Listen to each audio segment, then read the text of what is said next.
Hello and welcome back to Shakesyear. We are working on Titus Andronicus, Shakespeare's goriest play, and we get to hear from Titus again. That brief little reprise that we got from Lucius yesterday was very brief. Today we get to hear from Titus in Act 3, Scene 2. So things are not great for the Andronicus family at the moment. Of the approximately 26 children that Titus had, only 2 are still alive. 2 of them were just recently beheaded, those being Quintus and Marcius. His son Lucius has been banished. His daughter Lavinia has been brutalized, her hands cut off, her tongue cut out. And Titus chopped off, or had Aaron chop off his own hand. We find out in this little bit it's his left hand that gets cut off in an attempt to save the lives of Marcius and Quintus, but that was really just a cunning ruse by Aaron to, screw Titus over even a little bit more. So in the midst of all of this sorrow, they just kept saying, I didn't think that my grief could get any bigger. I didn't think that my woe could be any stronger, or all that sort of a thing.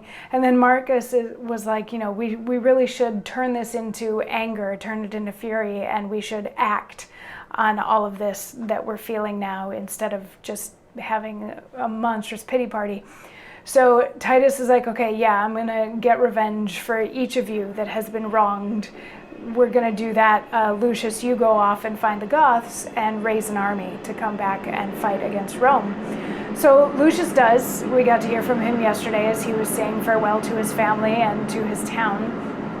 And now today in Act 3, Scene 2, we have Titus and Marcus and Lavinia and young Lucius, who is Lucius's son, so Lucius Jr., all sitting down to dinner back at Titus's home. And Titus says, So, now sit, and look you, eat no more than will preserve just so much strength in us as will revenge these bitter woes of ours.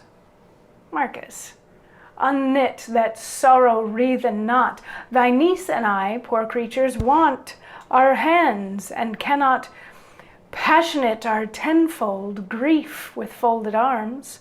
This poor right hand of mine is left to tyrannize upon my breast, who when my heart, all mad with misery, beats in this hollow prison of my flesh, then thus I thump it down. Thou map of woe, that thus dost talk in signs, when thy poor heart beats with outrageous beating, thou canst not strike it thus to make it still. Wound it with sighing, girl, kill it with groans, or get some little knife between thy teeth, and just against thy heart make thou a hole, that all the tears that thy poor eyes let fall may run into that sink, and soaking in, drown the lamenting fool in sea salt tears. So, what he's saying, very literally at the beginning of this, he tells everybody to just sit down, but not eat to the point where they won't be ready to take action. And then Marcus is still sitting there looking a bit like a sad sack, and he's like, what do you have to be sad about? Or like, you don't get to sit there and look sad. We're the ones that are missing hands. And then he turns to Lavinia and he's like, you can't even like beat your chest to make your heart slow down the way that I can. He's like, I still have this one hand left, and I can calm myself with it, and you can't even do that. So he suggests metaphorically that she cut a little hole in her chest so that all of her tears can go in there and drown her heart to settle it down when she's feeling agitated or very sad or that sort of thing.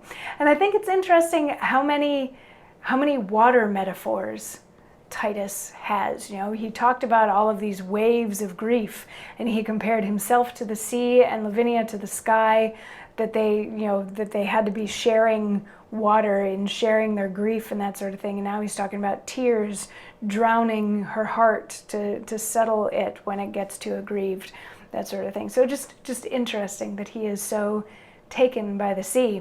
But at the end of this, Marcus is like, really? That's the advice that you're going to give her? And of course, Titus is going to have another monologue tomorrow as a response. So we'll get to see that response tomorrow. Mwah.